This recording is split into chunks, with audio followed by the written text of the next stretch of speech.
যে শেখ হাসিনার সাথে যে কথা হয়েছে সেখানে মানে সামরিক শাসন জারিরও একটা মানে গভীর ষড়যন্ত্রের কথা তিনি বলছিলেন। মানে শাহাবুদ্দিন চুপ্পুকে আমরা দেখেছি যে প্রথম দিন যখন সংসদে উনি বক্তব্য রাখছিলেন, হাসিনার বিরুদ্ধে যে বক্তব্যগুলো দিয়েছেন, এরপরে আসলে বিএনপি কি আশা করেছিল? তিনি কি আসলে হাসিনার বিপক্ষে চলে যাবেন? এখন হাসিনার সাথে আবার ভালো সম্পর্ক কি করে হলো?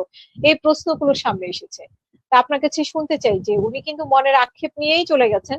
আহ কারণ উনি অন্তর্বর্তীকালীন সরকারের সময়ে অনেক ধরনের অত্যাচারের কথা উনি বলেছেন, কিন্তু তখন কিন্তু উনি পদত্যাগ করেনি, কিন্তু এখন ওনাকে বাধ্য করা হয়েছে। তো সব মিলে আপনার বক্তব্য, যদি আমি একটু লম্বা করে আলোচনা করলাম, আপনার কাছে শুনতে চাই আপনার বক্তব্য। প্রথমে এই ওনার ব্যাকগ্রাউন্ডটা একটু বলতে হয়। উনি গ্রুপ হুম 77, উনি গ্রুপ 77 ওনার লিখিত পরীক্ষা না, ভাইবার উপরে ভিত্তি করে উনি কিছু শর্ট কমিশনের মতো একটা শর্ট লিস্ট করে তাদেরকে বিচার বানানো হয়েছে, ডিস্ট্রিক্ট জাজ মুন্সিফ বানানো হয়েছে। প্রথমে উনি কিন্তু পরীক্ষা দিয়া আসেন নাই, শুধু ভাইবা দিয়া। এটা গ্রুপ 77 বলা হয়। এই 77 জন লোককে ঢুকাইছে ওই সময়। তারপরে আসি হুম যে উনি ইয়েতে কি করে গেলেন, দুদুকে কি করে গেলেন। দুদুকে এই পোস্টটা আগে ছিলেন না। দুদুকে গোলাম রহমান সাহেব আমার আত্মীয়, উনি এই পোস্টটার জন্য বললো যে এটা জুডিশিয়ারি, যেহেতু জুডিশিয়ারি কাজ কারবার থাকে, জুডিশিয়ারি একটা লোক যদি এখানে মেম্বার থাকে তাহলে কাজটা ভালো ইয়ে হয়। দুদুকের যারা আছে চেয়ারম্যান বা অন্যরা যারা আছে তাদের জন্য সুবিধা হয় যে ল ব্যাকগ্রাউন্ডের একটা লোককে যদি ওখানে নেওয়া হয়। তো এই পোস্টটা আগে কোনো ছিল না দুদুকে, এটা গোলাম রহমান সাহেবই করলেন। প্রধানমন্ত্রী শেখ হাসিনার সাথে দেখা করে এই পোস্টটা উনি স্যাংশন করালেন। স্যাংশন করার পরে যখন এখানে নিরপেক্ষ একজন লোক নিবে, উনি গোলাম রহমান সাহেবকে ফোন দিয়েছেন শেখ হাসিনা। গোলাম রহমান সাহেব ফোন দিয়ে বলছে যে সুপ্পু আমাদের লোক, সুপ্পু এখানে নিয়ে নাও, নিয়ে নেন আপনি। তো গোলাম রহমান সাহেব তখন বললেন যে ওর ইন্টিগ্রিটি সম্বন্ধে অনেক খারাপ ধারণা আছে। তো এরা ও তার যখন মুন্সিফ হয়েছে সেই সময় সে কিন্তু সব কাগজপত্র এবং মুক্তিযুদ্ধের যে কাগজ দেওয়া হয়েছে সেটা সঠিকভাবে দেওয়া হয়নি, এবং তার হুম ফলশ্রুতিতে তাকে এখান থেকে রিটায়ার করা হয়েছে। এটা অনেকে জাতি জানার জন্য আমি বলছি, যেহেতু আমার গোলাম রহমান আমার আত্মীয়, সেই জন্য আমি ওই ঘটনাগুলি জানি, সেই জন্য বললাম। তো এরপরে যখন ওখানে বসলেন তখন সে করতে কি ওইখান থেকে অফিসিয়াল রেকর্ডে না রেখা বিভিন্ন কোম্পানিকে বিভিন্ন সিটি দেওয়া শুরু করলেন।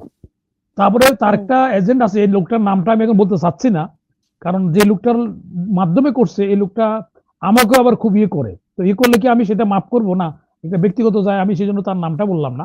তখন ওই ব্যবসায়ীর লগে সে যোগাযোগ করে অন বিহাফ অফ হুম চপ্পু। যারপরে সেখানে নেগোসিয়েশন করে সে 4 থেকে 500 কোটি টাকা এই দুদক থেকে কাম পেয়েছে। তারপরে গোলাম হুম রহমান সাহেব প্রধানমন্ত্রী নিজে পার্সোনালি দেখা করে তার ব্যাপারে রিপোর্ট করছে যে আমারে বিদায় করে, নালে এর করে এরকম করে, 2-4টা করবেই। ওরে ইয়ে করতে দাও, তুমি বকা দিয়ে দিও আর আমি বলে দেবো।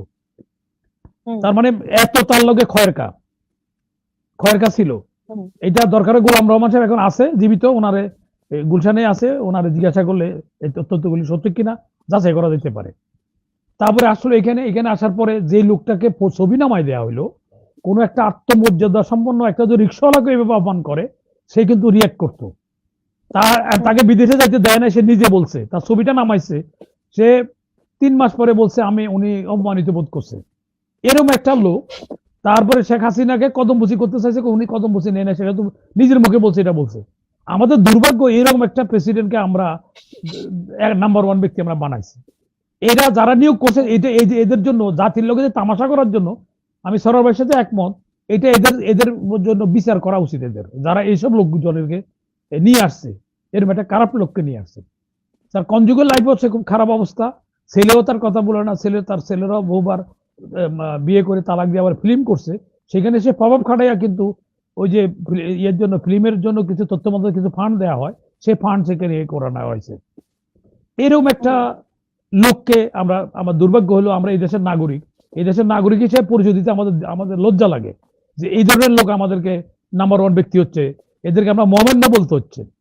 গেল এটা। হুম আর আর আসে উনার বিরুদ্ধে যে কথাটা আসছে, অ্যাকচুয়ালি উনাকে এত কিছুর পরও বিএনপি কেন তাকে ডাইজেস্ট করছে, বিএনপি ডাইজেস্ট করছে। এখন উনি ওইখানে যাওয়ার পরে আওয়ামী লীগের অনেক লোকের সাথে, যে বিভিন্ন জায়গা থেকে আমরা যে খবর পাচ্ছি, সেইখানে উনি যোগাযোগ করছে আওয়ামী লীগের লোকের সাথে।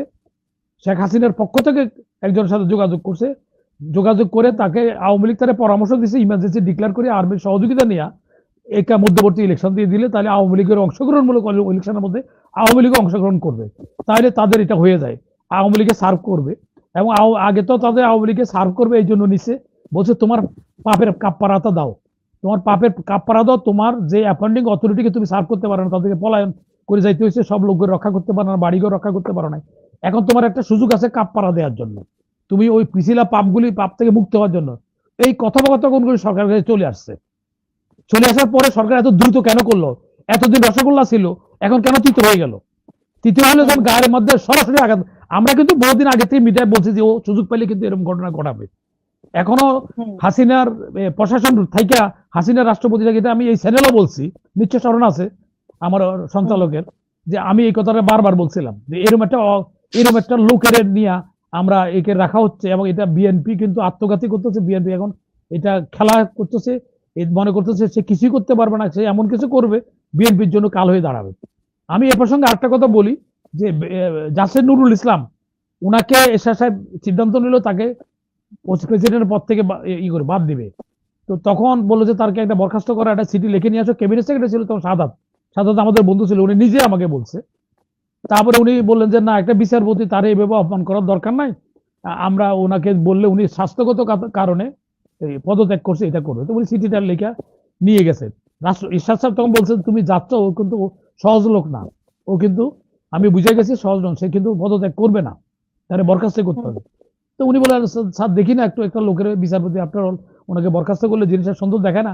তখন ক্যাবিনেট সেক্রেটারি নিজে ড্রাফট করে একটা চিঠি নিয়ে গেছে, উনি স্বাস্থ্যগত কারণে পদত্যাগ করবে। এটা ওনার কাছে নেওয়ার পরে বলে এটা কি? বলে স্যার আমার আপনার পদত্যাগ। কেন পদত্যাগ আমার? বলে স্যার আমার স্বাস্থ্যগত কারণ দেখেন। বলে আমার স্বাস্থ্য আমি জানি না, তুমি জানো? আমার স্বাস্থ্য ভালো, আমি দেখতেছি, তুমি বলো যে স্বাস্থ্য খারাপ হয়েছে। সে সাইন করে নেয়। সাইন না করে শাহাদাত সাহেব রাষ্ট্রপতির কাছে কেমনে বলবো, কারণ ওর পক্ষ হয়তো ওইটা বলছে। তখন শাহাদাত সাহেব যাইয়া যখন এরশাদের ওখানে গেছে, এরশাদ তো খুব এই ব্যাপারে দূরদর্শী, খুব দেখে বুঝছে যে নুরুল ইসলাম তো সাইন করে না। কি বলছি না সাইন করবে না, আমার এটা শাহাদাত সাহেব বলছে, আমি সেটা বললাম। তো বলে যে স্যার আপনার কথা, আপনার ধারণাই সঠিক, বরখাস্ত করে দাও। তো এখানে বিএনপি হঠাৎ করে ওনাকে এতদিন রাখলো, হজম করলো, যেখানে এনসিপি চিলড্রেন পার্টিরা দাবি উঠেছে, অন্যরা দাবি উঠেছে তারে বরখাস্ত করার জন্য হাসিনার রেসপন্সার কি করে রাখবো, সেখানে তখন তাদের কাছে একটা মজা লাগছে। এখন মজা আছে, গায়ের মধ্যে যখন কামড় দিতে আসছে তখন তাই তাদের নড়ে চড়ে পড়ছে। এখানে আসল রহস্য, স্বাস্থ্যগত কিছুই না। ওনার পদত্যাগ পত্রটা আমি আমাদের সঞ্চালকের কাছে পাঠাইছি, ওখানে যে লেখা আছে মনে হয় না উনি মানে স্বতঃস্ফূর্ত ভাবে সিগনেচার যে করছে, ওনার লেখাটাই বোঝা যাচ্ছে মনে হয় ওনার জোর করে কেউ সাইন করাচ্ছে, ওনার সিগনেচারের মধ্যে বলা যায়।